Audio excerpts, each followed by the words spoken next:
Today's webinar is going to be on swim ponds 101. So if you were here last week for our dugouts 101, we're going to touch on a lot of the similar items where we're talking about common issues with the water body, but then we're going to get into a little bit more depth of specifics for the safety side of things for swim ponds and that sort of realm. Can talk about swim ponds and how fantastic they are kind of all night long. And then we'll also be touching on what you can do to maintain and treat a swim pond. So welcome everyone. We're going to get started right now. So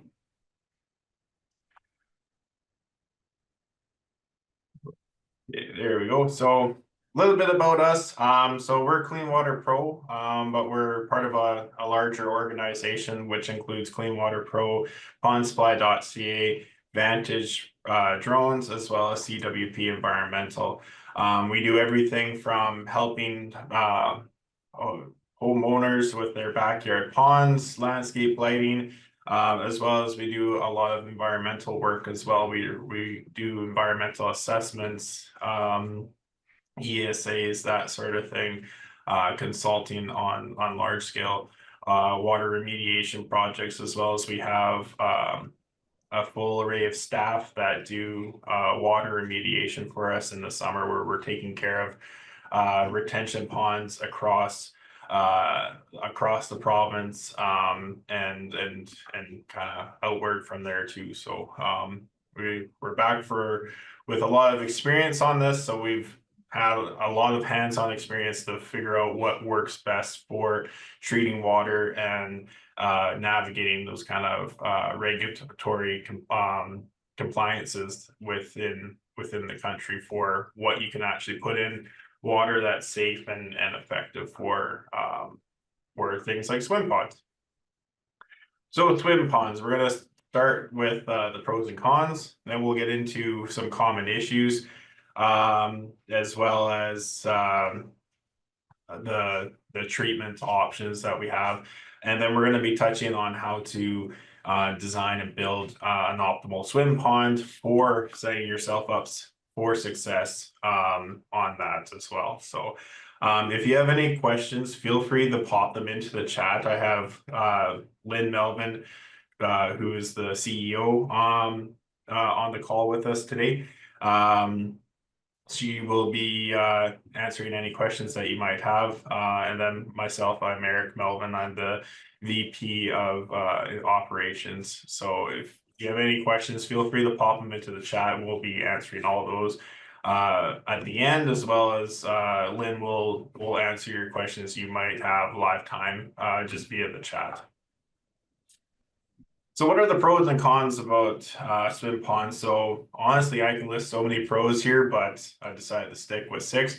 Swim ponds serve as a natural alternative to in-ground pools.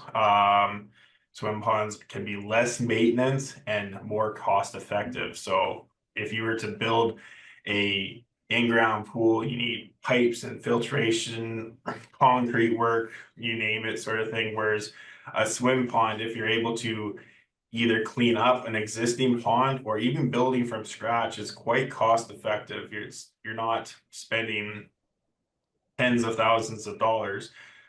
Depending on how big you go, you might be about 10 to 20,000 in, where an in-ground pool could be minimum 30 to 40,000. And then you have to worry about overwintering and things like that, and you can't make them as large. Whereas a pond, kind of the sky's the limit as long as you have the space for it. Swim ponds can offer larger scale recreational activities such as trout fishing, wildlife observation, and water sports. We have lots of clients that actually have large scale dugouts that they swim in, but they also jet ski and water ski on. They do different water sports on them just because they had the land space to go that big. So you can't really do that with a backyard in-ground pool, kind of thing. So swim ponds do not need harmful chemicals to maintain as well. So if that's something that you're concerned about, like us as well. I myself, I can't tolerate high levels of chlorine. It affects my lungs. So if I was to go to a hotel and there's an indoor pool, I typically can't go swimming because I wouldn't be able to breathe, and that's just because of the chemicals that they use to keep the water clean. Whereas with a natural swim pond, you can go a much more natural route. Swim ponds can increase the value of a property with a little upfront of investment. So if you're looking at selling your future property down the line, it's essentially being sold with a pool in a sense, or an irrigation pond. It can be used for multiple reasons, but if you design it such for swimming, a lot of homeowners or prospective home buyers will be looking at that, and that can increase the value of your property. And like I said, it's pretty cost effective to actually build or convert an existing pond into a swim pond. Unlike pool, swim ponds do not need costly relining, filtration systems, and will last the test of time. So as long as you properly maintain them, meaning dredging and things like that, making sure that the banks are stabilized, they don't need to be relined. It's not like a pool system that over the test of time they eventually wear their liner on them and they have to be replaced. The filtration systems can be a bit complicated. You can add a filtration system to a swim pond for sure, but it's not necessary at all. And if you were to do it, it would not be as complicated or to the same extent that you would need with a pool system with backwash and things like that. So some of the cons, swim ponds are susceptible to evaporation and water losses, especially during hot, dry conditions. Honestly, that can happen at a normal pool too. So just being aware that yes, you can have low water years, or if you don't properly set up your swim pond with bentonite clay or rubber liner, that you can have water loss through that as well. Stagnant water swim ponds can promote algae growth, resulting in water quality issues, foul odors, reducing water clarity, which kind of defeats the purpose. We don't want to be really swimming in that. And then swim ponds do have unique challenges compared to pools, such as dredging, debris removal, and shore stabilization. So a lot of this can be rectified by proper maintenance and building a if you're able to dig from scratch and build the pond the right way from the get-go, then you won't have to worry about shoreline stabilization. Debris removal and dredging is kind of unavoidable, just depending on the kind of situation, but it doesn't have to be as scary and costly as it might sound. Whereas if you are able to maintain it right from the get-go or get a head start on it now, then it's not like a costly undertaking to dredge kind of thing. So some common issues, murky water. So murky water is water that appears cloudy and turbid due to suspended particles such as sediment, algae, organic matter, you name it. Usually it's caused by sediment runoff, excessive nutrient inputs, algae blooms, organic matter decomposition. Even bacteria blooms can cause murky water. And the reason that we're concerned with that is it can disrupt aquatic ecosystems, reduce light penetration, which inhibits plant growth. It can impair the water quality, leading to habitat degradation and reduce biodiversity.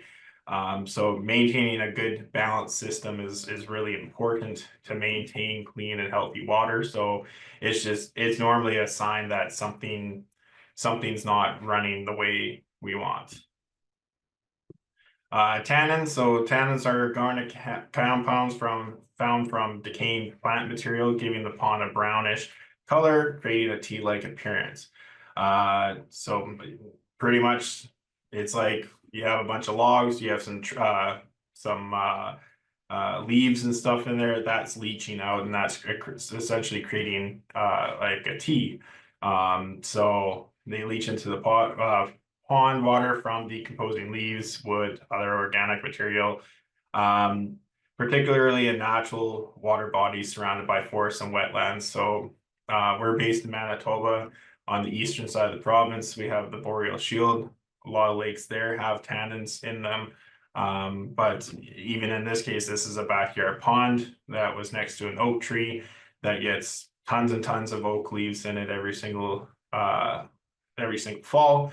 That leaches out and that creates that brown water. So it's nothing to really be that concerned about, but it can lower pH levels, which can also reduce your light penetration, similar to murky water.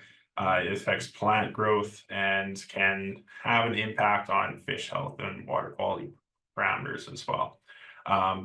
Most 10 times out of or 9 times out of 10, it's mostly just a concern about looks. People don't really want to go swimming in tea or whatnot kind of thing. So they like that crystal clear where they can see right to the bottom kind of thing. So sediments refer to particles of soil, sand, organic matter, and debris that settle at the bottom of the pond. This is from primarily erosion, organic matter, excessive aquatic plants, and lack of maintenance. So sedimentation in a pond really comes down to the slopes and the banks of your swim pond. And kind of the runoff topography. So if you build your pond in a low-lying area, which can benefit you for keeping it filled every single spring, it'll refill. But with that, you're getting erosion. So anytime water's rushing in, it's bringing inorganic components with it, as well as organic components that can affect the water quality. Reason that we're concerned with sedimentation is it reduces your water depth. It can cause nutrient loading, and then leading to water quality degradation and habitat loss. So they kind of you'll see as we go along that painting a picture of all these components kind of lead to one big picture of reducing water quality, which is something that we want to avoid. So there's lots of different factors that we need to consider when we're trying to figure out a root cause of why a pond is acting a certain way. Odor, it's unpleasant smells emanating from water bodies, often caused by the presence of decomposing organic matter and anaerobic bacteria, which we'll talk about that in a little bit. But odor in pond water can result from the nutrient inputs, algae blooms, anaerobic conditions, meaning low oxygen, poor circulation, as well as if you do have fish and accumulation of fish waste. So a lot of times if you have algae in your pond, you get that fishy smell, which is what we like to call it smells like fish, but it's just the process of decomposing organic matter and different like sulfuric gases and things being released from the pond, which they can deter from recreational activities. I can almost guarantee none of us want to go swimming in a pond that stinks like that. It's an indication of poor water quality, and it disrupts that natural aquatic ecosystem, has a impact on aquatic life. Muck in pond refers to the accumulation of decomposing organic matter, sediments, and debris at the bottom of the pond, creating a dark sludgy layer. So if anyone's ever been to the beach and you walk out far enough and you feel like an ooze between your toes, that's what we refer to as muck. Essentially, it's pure organics. It's nutrient rich. It has a bunch of phosphorus and other nutrients that aquatic weeds thrive in, and is formed from dead decomposing leaves, algae plants, and whatnot. So it's not a great thing because there's a lot of reasons that we want to remove muck, but muck accumulation can lead to reduced water depth, nutrient loading, degradation of water quality, and habitat loss for life. So basically, if we're swimming in it, we don't want to be getting slicked in that. That's where leeches are and all kinds of different things, but it also promotes aquatic weeds, which we'll be talking about on that next slide, which can pose as a safety risk. So aquatic weeds are unwanted plant species that grow excessively in ponds, interfering with water quality, aesthetics, and recreational activities.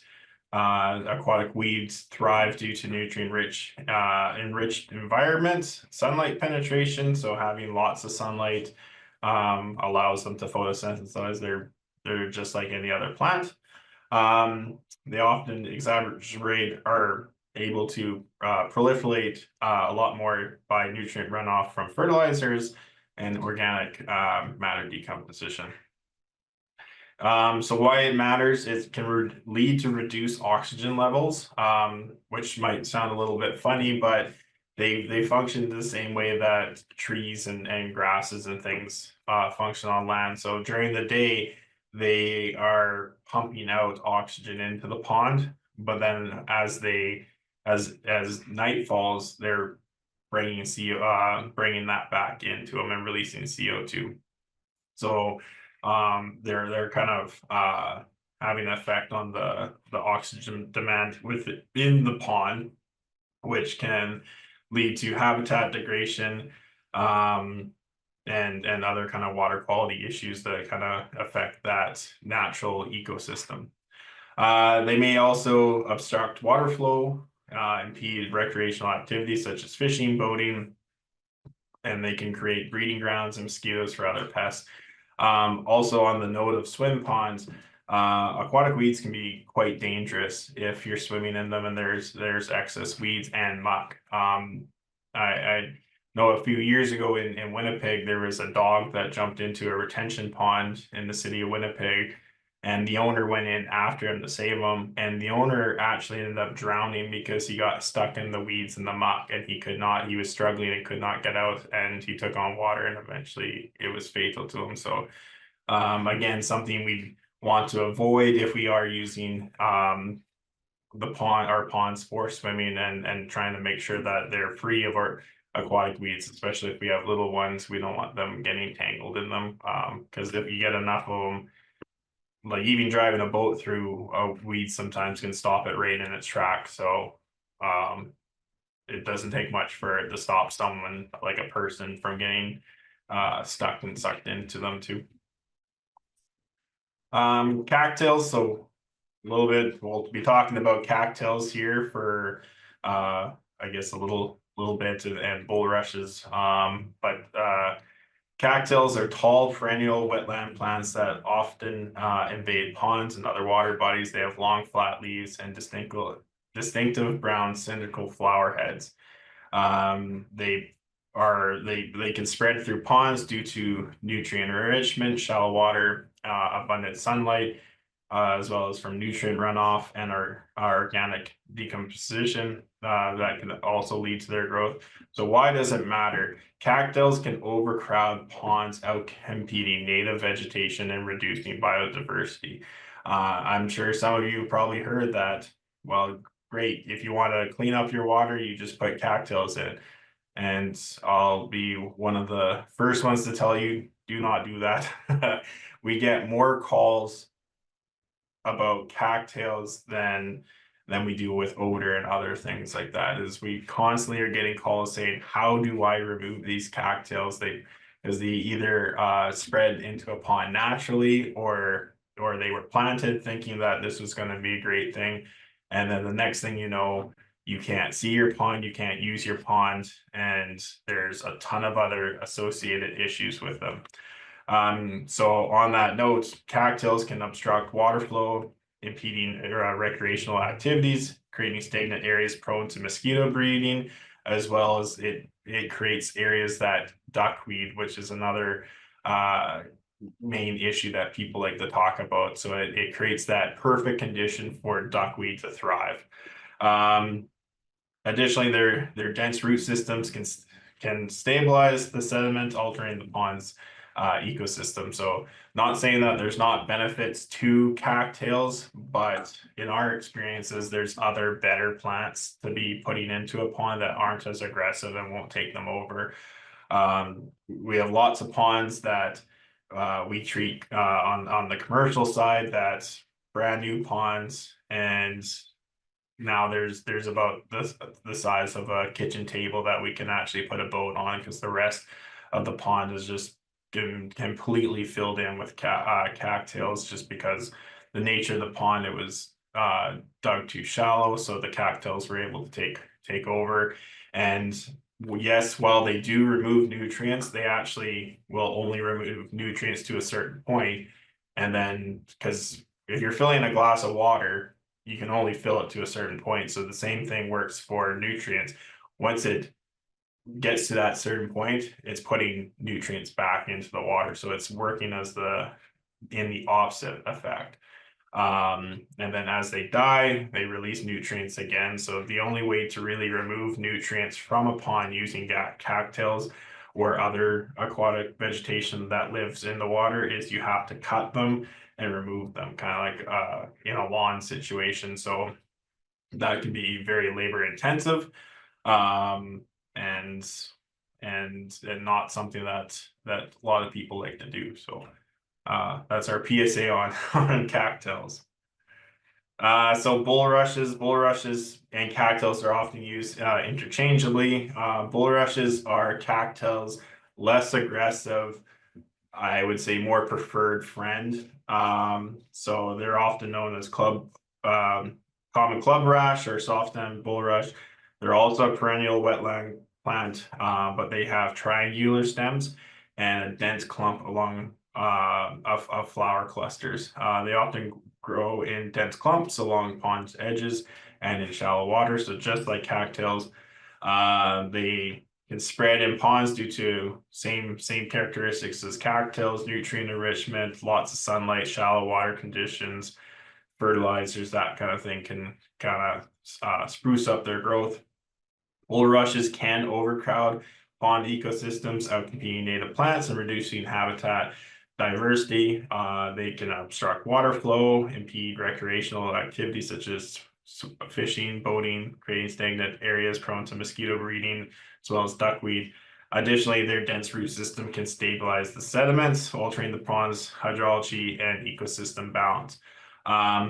So on the note of bulrushes, if you were to put in either cattails or bulrushes, we would say bulrushes. They're not as aggressive.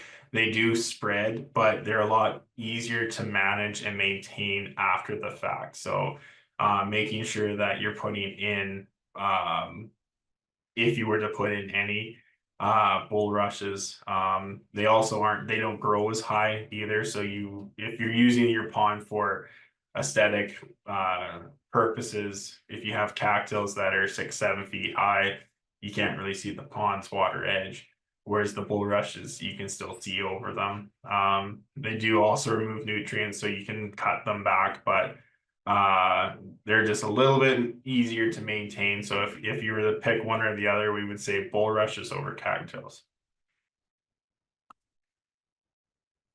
And then we have duckweed. So duckweed is a group of small free-floating aquatic plants belonging to, I'm not going to say that, commonly found in ponds, lakes, and slow-moving water bodies. These plants are characterized by their small round leaves and an extreme rapid growth rate, forming dense mats of colonies on the water surface. They are often mistaken as duckweed. So if we get a call about algae, we normally ask, well, is it duckweed or algae? And then we ask a series of questions like, if you take a picture of it, what is it individual? Does it have leaves? That kind of thing. Because a lot of people say my pond's green. Well, your pond can be green for a lot of different reasons, and normally it's duckweed or algae. So duckweed is still an aquatic plant, but it thrives in still nutrient-rich water. So if you have all those conditions where you're having lots of runoff and nutrient input into the pond, but also it's still moving, they do not like to grow in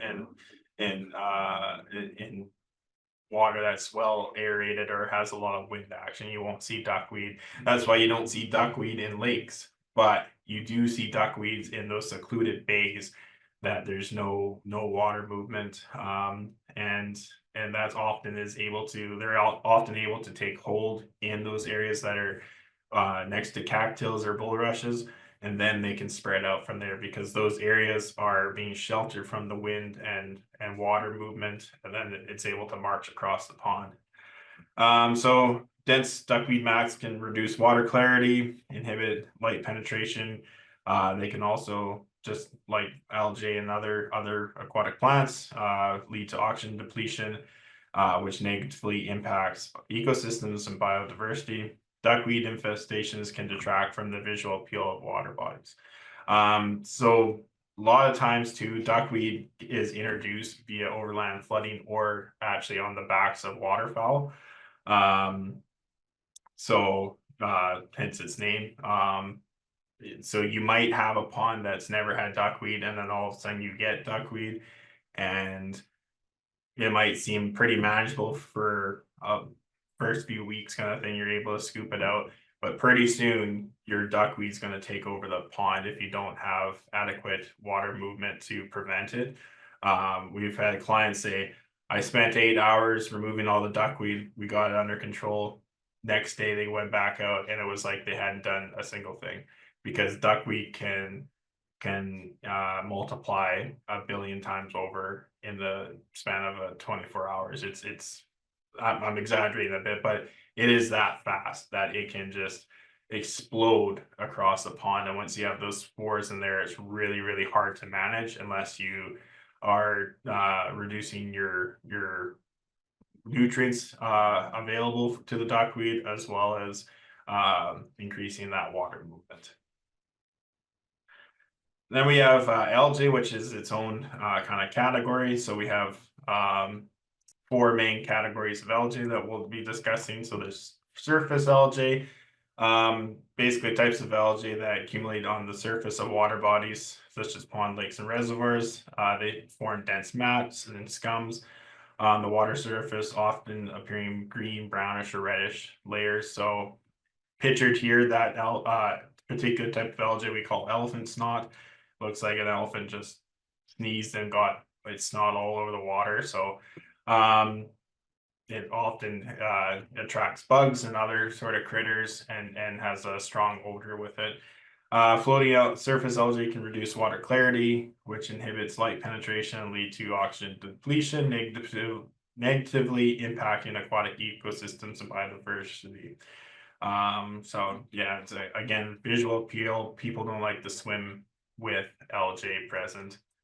Then we have suspended algae. So that's algae that's essentially mixed throughout the water column, so it makes the water appear green.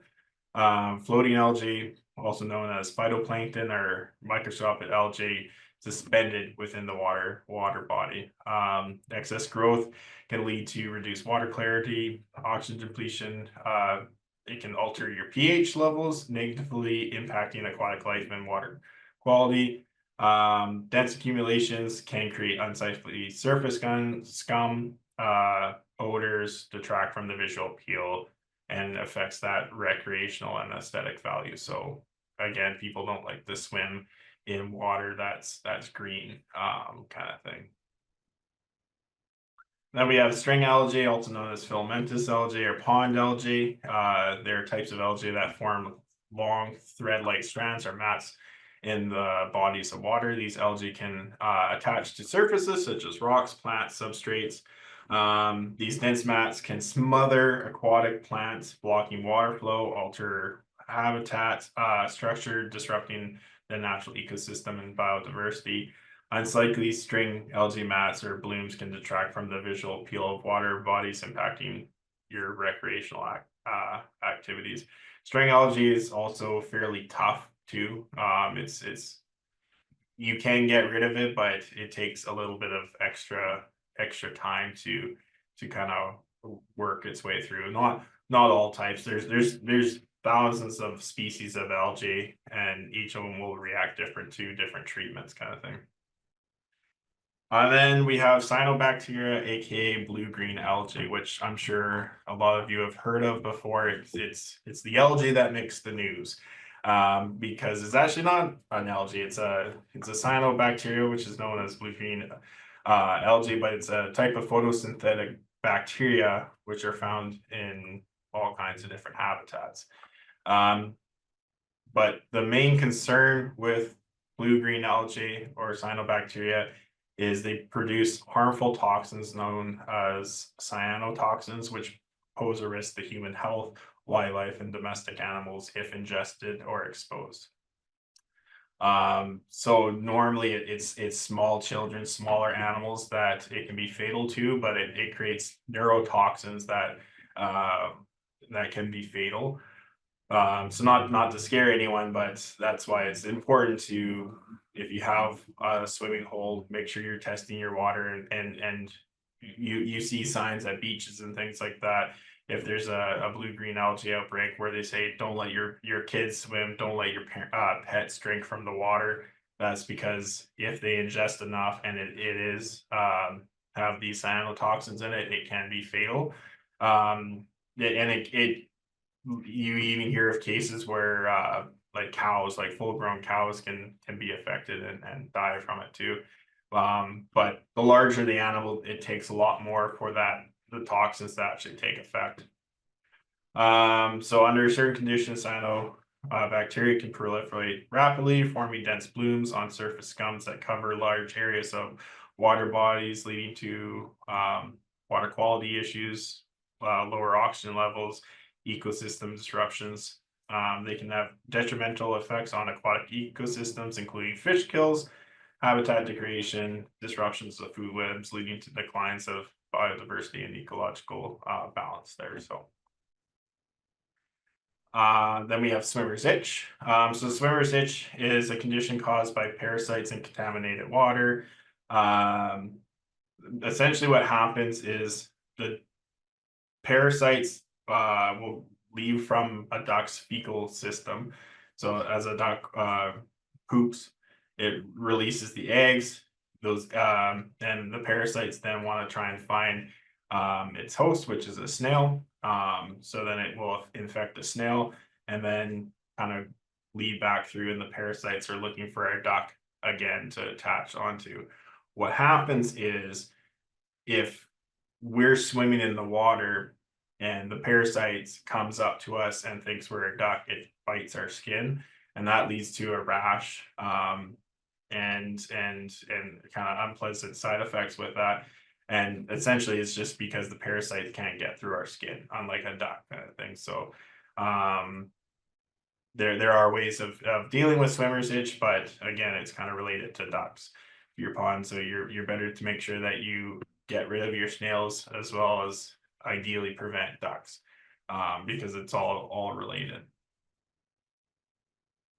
Then we have water chemistry. So quick note on that is we're looking at ammonium phosphates and nitrates. Those are the kind of three main ingredients that lead to algae blooms. That's the foundation of life kind of thing. That's why we're putting phosphorus and nitrates and things on our fields when we're growing crops.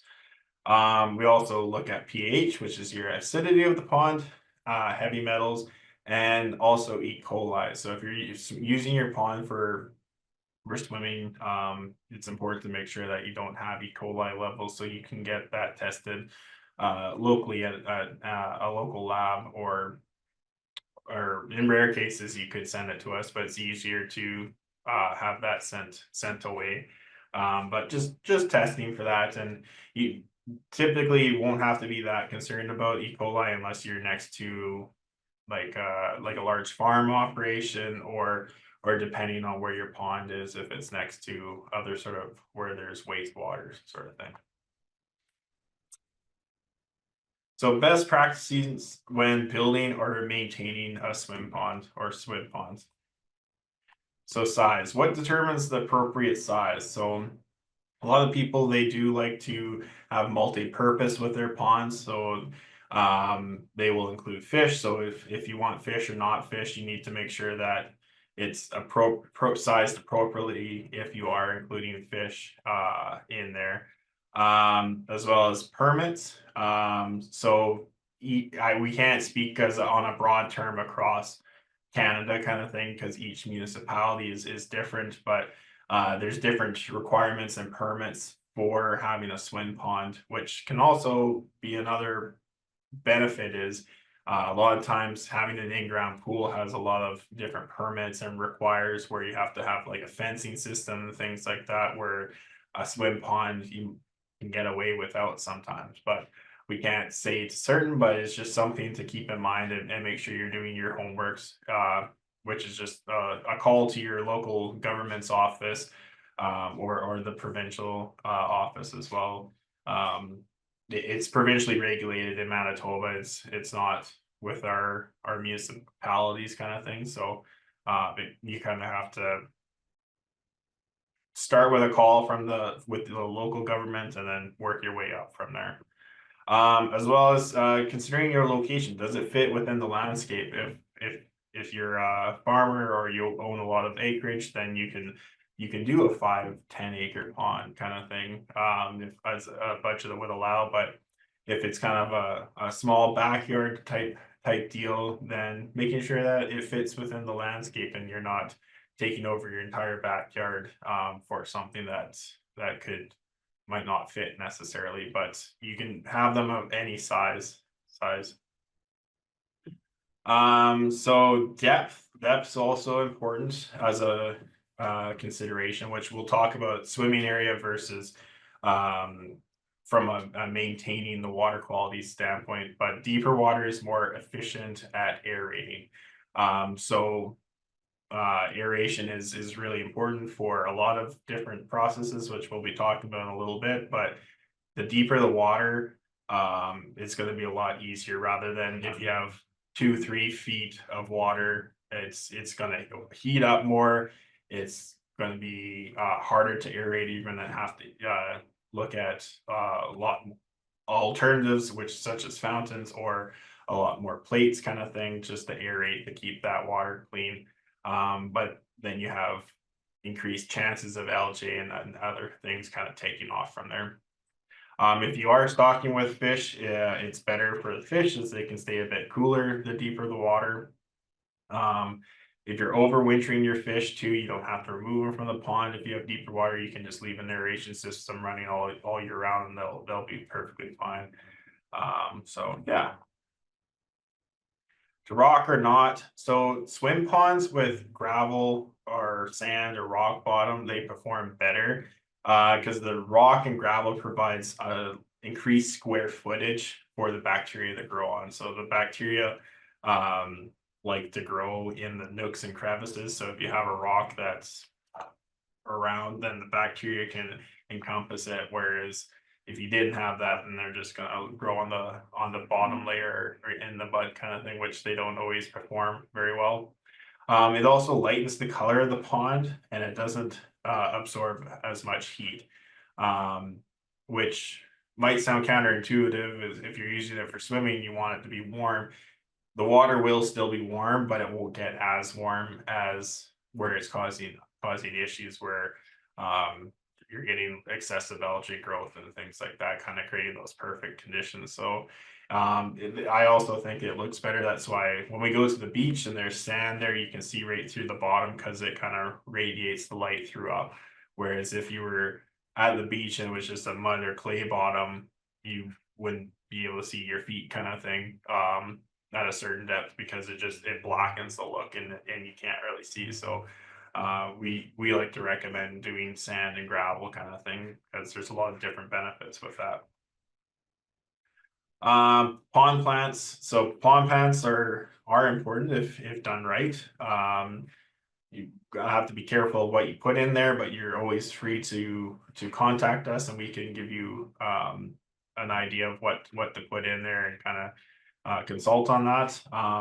But they soften the look of the pond. They provide biodiversity kind of habitat for fish and other wildlife, which helps maintain the natural defenses of a pond. If you were to plant pond plants, it's better not just to put them in a pot, but to shake off all the excess soil and bare root them right into the pond, so they're actually playing a role in removing nutrients and things like that. But again, being careful, just consult with us what pond plants are going to be less headache versus not, kind of thing. So shoreline slope safety. So this is provincially regulated, at least in Manitoba, kind of rule of thumb. But I like to include it here just because it does help with the idea of if you're designing a community swim pond. But so every 1 foot of vertical, so vertical up and down, and 12 feet horizontal is the slope that you're aiming to get. But that's in when the water is equal to or less than 1.5 meters.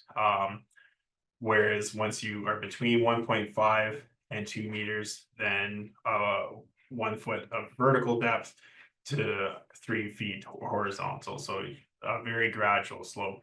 And that rule of thumb is important because it prevents slumping in your shoreline. Once you have slumping, it's really hard to rectify and fix. So having a shoreline that slowly tapers down and then gets to deeper water can go a long way to just maintain your pond, kind of thing. So these are kind of good numbers to keep in mind if you're digging of it's not so simple as just like putting a plow in and going, just making sure that you have that proper slope all the way down until you get to your deeper water. And then your beach will integrity will be upheld for many, many years. Additional safety devices. So a non-conducting reaching pole of 3.6 meters or more in lakes. So that's the picture on the bottom right there. You see them at pools, but it's essentially it's a fiberglass pole. Whereas if you had like a power line or something that was in the water, then you could still get that person out of the water without if you put a metal pole in there, you became electrocuted yourselves. So something that we like to recommend to have. Also a lightweight buoy throwing device securely attached to a rope, which is the length of or greater width of the pool or your pond in that case. So having a pool there, buoy, first aid kit's also important, and if possible, having a phone. Seems like landlines are a little bit a thing of the past, but it's always important that whenever you're in and playing around water, that you have the appropriate safety devices to kind of prevent those emergency situations, even if it's in your own backyard with your kids and families and stuff like that. It's good to have that kind of equipment on hand. So then we get into the treatments here. So aeration. So aeration is increasing that dissolved oxygen, it's increasing that water movement and a lot of those natural processes that occur in a pond. So non-aerated water tend to have foul odors. That's because there's a lot of gases that are trapped into the pond, and it's creating anaerobic bacteria, which means oxygen bacteria that are bacteria that doesn't require oxygen to operate. So they produce gases as a byproduct when they are smelly gases and things, just because it's a really slow process of decomposing matter.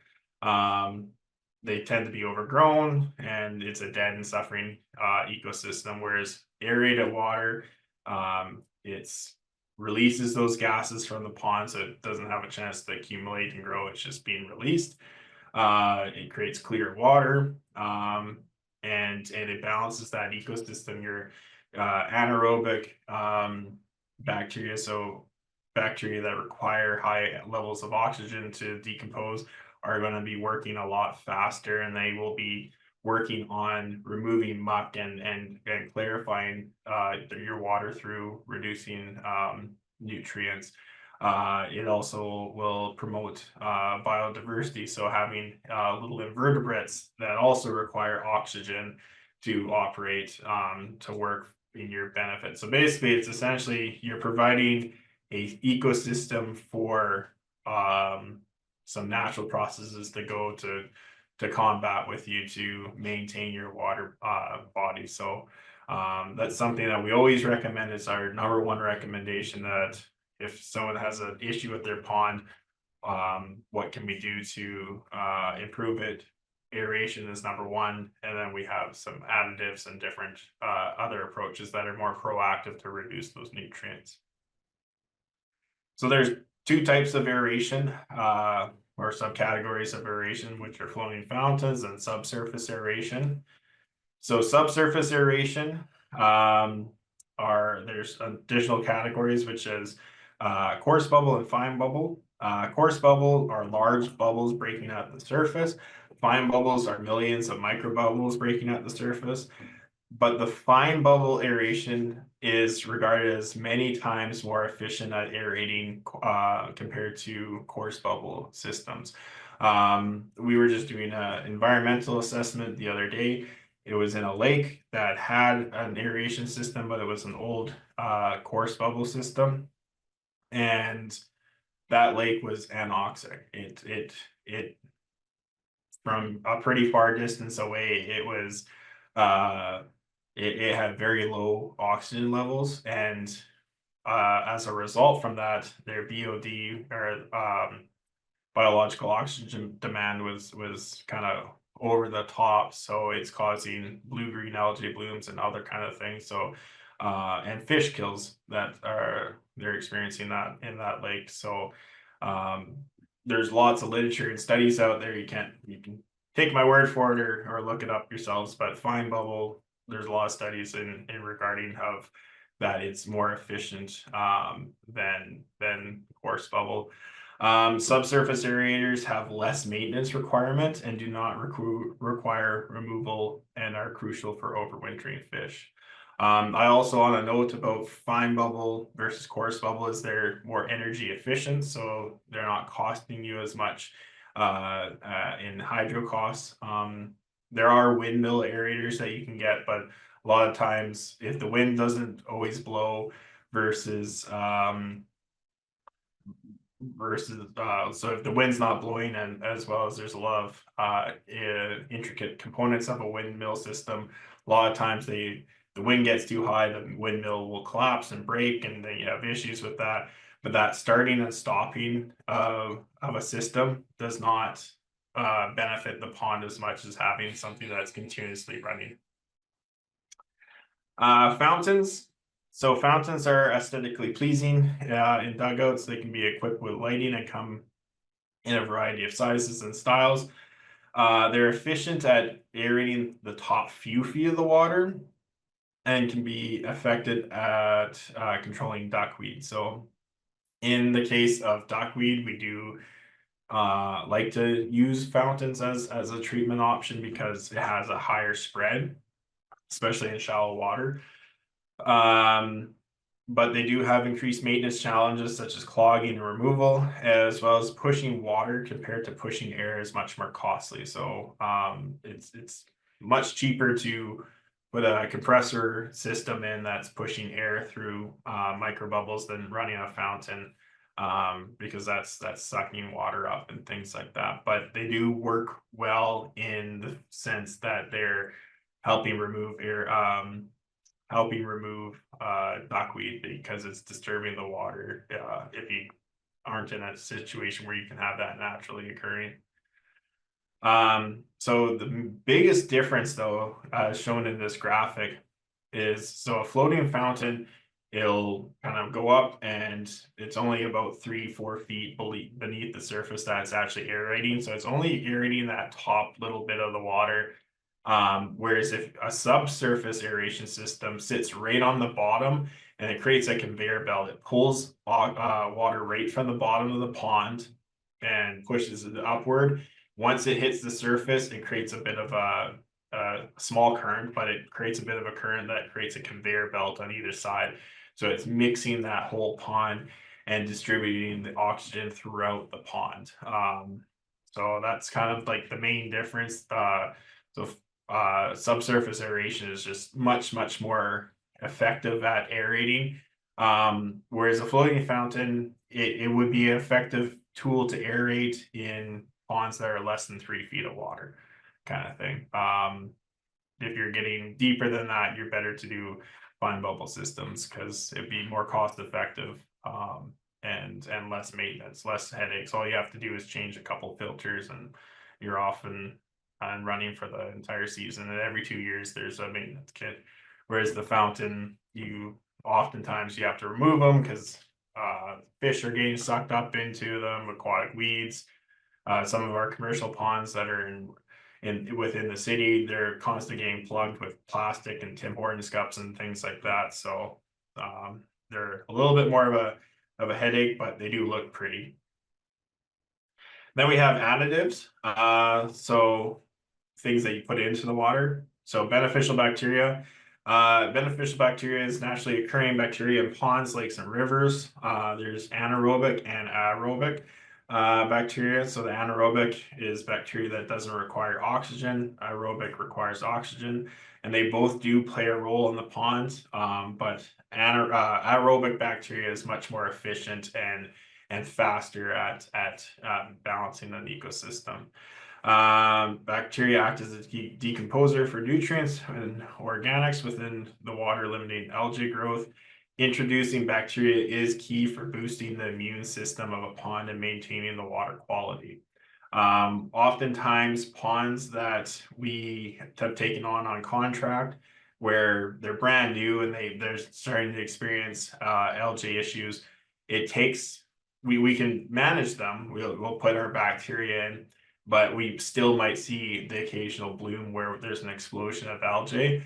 But after about 3 to 4 years, then all of a sudden we're not getting those blooms because it's essentially being inoculated. It's built up enough bacteria and that kind of system has started to balance out itself. That doesn't mean we still don't apply bacteria because it does still boost and maintain things, but there is a bit of a waiting game of if you're having experiencing algae blooms, just give it a couple years and then eventually it kind of balances itself out. We've also seen 2 ponds that we have balanced out, and then there's a flood year that brings a whole bunch of nutrients and water is leaving the system. So then we kind of have to restart that process again. But it just a bit of a note on that. Then we have phosphate binders and enzymes. So also naturally occurring enzymes are what boost the productivity of beneficial bacteria, which does increase the efficiency. So it's essentially just giving that bacteria Red Bull is like what we like to kind of describe it as. And they're often paired with a phosphate binder. So there aren't any bacteria that will consume and reduce phosphorus. But there are binders that through a chemical process, they bind the phosphorus, which it makes it unusable for algae to use as a nutrient source, which reduces your algae as well. So and as even blue reed algae. So the phosphate binders bind to the free floating phosphorus in the water column and then sinks to the bottom. And that's now bond phosphorus is insoluble. Pond dyes. So pond dyes are additives that change the aesthetic look and can limit weed growth. So it essentially acts as sunglasses for the pond, whereas light's not able to penetrate as deep. They can come in an array of colors. Kind of that natural true blue or ocean's blue is our most common dye, but we can get in black. You can get Caribbean blue. You can even get festive and dye the pond red for Canada Day or green for St. Patrick's Day kind of thing. But yeah, it's not as effective in shallow water ponds as well, just because you'd have to put a ton of algae or a ton of dye in just to stop those weed growths, where in deeper ponds it does have a limiting effect on the deeper portions of the water bodies, but right on the edges you won't be able to completely block the sunlight, so the weeds can still grow. So it's essentially more of a aesthetic look. Kind of makes things look a little bit more appealing to the swim in for sure.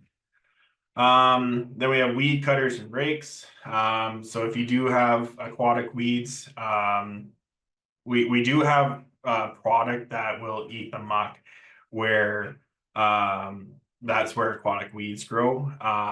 So but it takes some time again to reduce that. So in the meantime, weed cutters and rakes work really well. They are labor intensive, but it's a good way to either cut back cattails or your kind of subsurface aquatic pond weeds. You just throw the cutter out and then bring it back, and the razor blades on either side of the cutter will slice through the weeds. But once you do that, it's important to remove all the excess weeds after the fact, because that's all going to decompose. It's going to create odors. It's going to lead to more muck, and it's also going to um, release nutrients back into the pond. So then you would have algae blooms and things like that. Then we have muck air agitators. So essentially it's kind of like a rototiller. You can push it along the bottom and that lifts the muck off the bottom and kind of cleans it off, and that will prevent weeds from coming back. There are weeds that can grow in like sand and like clay type conditions, but they're often much more exaggerated by muck conditions, because that's essentially fertilizer for the plants, is having the muck. So in cases where we're able to remove the muck, we see a significant reduction in weeds. And then lastly, just a little note on if you are stocking your swim pond with fish, dissolved oxygen is crucial for fish, particularly trout. If you're doing a small backyard pond, then dechlorination, cycling the water before you're introducing fish, because that reduces stress and mortality. If anyone's ever bought koi before, you know how expensive koi are. Like those fish that are that big in the pond, they're like $1,000. The smaller ones you get from the pet store are smaller, but once they get that big, they're highly valuable, and people collect them, and they can be like $10,000. Like it's pretty interesting. Overwintering fish in the pond requires a pond heater and aeration, or you can move them indoors. Once they get that size, we like to keep them in the pond. So just using an aerator, they kind of go dormant. Using high quality food during the summer, wheat germ in the cooler seasons, kind of like the fall and spring season is there. If you're in a smaller pond situation, the rule of thumb is every 1 inch of fish per 10 gallons kind of thing. So you don't want to overcrowd your pond. Otherwise you're going to have excess nutrients and things like that. And yeah, and then as well as introducing rock and artificial caves for the fish to hide in is also important.